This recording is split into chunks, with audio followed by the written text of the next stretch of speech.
গাজীপুরের টঙ্গীতে ঘটে গেছে একটি হৃদয় বিতারক ঘটনা, যা শুনে হৃদয়টা আটকে ওঠে।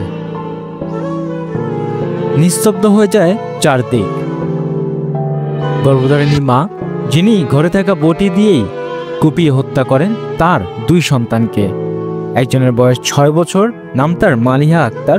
আরেকজন ছেলে আব্দুল্লাহ, তার বয়স 4 বছর।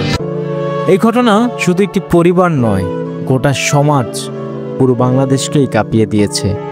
ঘটনাটি ঘটে শুক্রবার সন্ধ্যায় টঙ্গীর আরিজপুর জামাইবাজার এলাকার একটি ফ্ল্যাটে।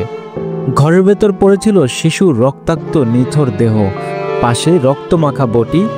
ঘরটি তখন নিস্তব্ধ, কিন্তু বাতাস ভারী, ভয়, কান্না আর অসহ্য যন্ত্রণায়। মধ্যরাতে সালিয়া বেগম পুলিশের কাছে স্বীকার করেন তিনি হত্যা করেছেন তার সন্তানদের। কিন্তু কেন?